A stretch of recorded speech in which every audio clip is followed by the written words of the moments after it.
कानून को कबूल नहीं करता हूँ, मैं गांधी की तरह इस कानून को फाड़ता हूँ। कहना चाहते हो भाई, संसद का कानून है, सबको स्वीकार करना पड़ेगा। सुनिए, मैं खड़ा हूं ना अपने पैर पर। एक हिंदी में कहावत होती है, नया मुल्ला प्याज ज्यादा खाता है, परंतु यहाँ तो जो गैर मुल्ला प्याज बहुत खा रहा था और इतना खा रहा था कि आंसू निकल रहे थे, गरीब मुसलमान के भी और देश के भी।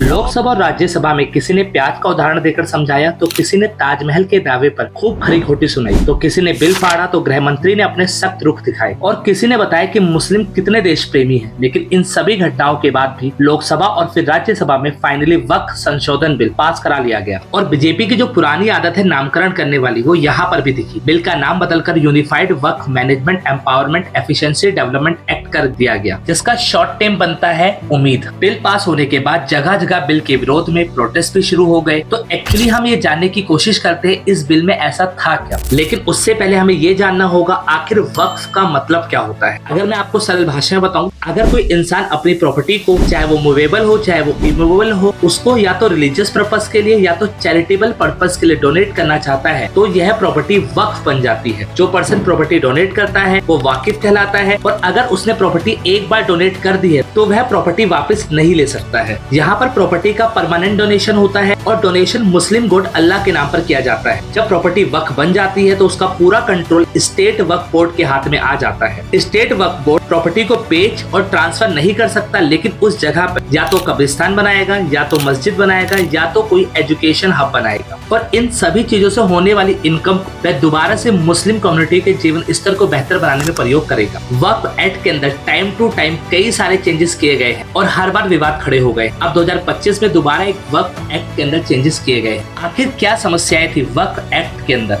आइए जानते हैं। सच्चर कमेटी 2005 में बनाई गई थी, जिसके अंतर्गत ये देखा गया कि 4.9 लाख रजिस्टर्ड वक्फ प्रॉपर्टी है पूरे इंडिया के अंदर, लेकिन जिसकी मार्केट वैल्यू 1.2 लाख करोड़ है, लेकिन बुक वैल्यू मात्र 6000 करोड़ की है। इतनी ज्यादा प्रॉपर्टी होने के बाद भी इससे होने वाली एनुअल इनकम मात्र 163 करोड़ थी। यह ये दर्शाता है कि वक्फ बोर्ड के अंदर किस तरीके का मिसमैनेजमेंट और करप्शन है। सच्चर कमेटी के द्वारा ये भी कहा गया कि अगर इन प्रॉपर्टी का सही तरीके से इस्तेमाल किया जाता तो मुस्लिम कम्युनिटी की economic, social and educational development और बेहतर हो जाता। इन सभी बातों से ये तो पता चलता है कि वक्फ की शुरुआत अच्छे मोटिव के लिए की गई थी, लेकिन मिसमैनेजमेंट और करप्शन इसमें कई समस्या लाकर खड़ी कर दी। अब हम ये जानते हैं कि पुराने वक्फ बिल में क्या बातें थी और अब क्या संशोधन किए गए हैं।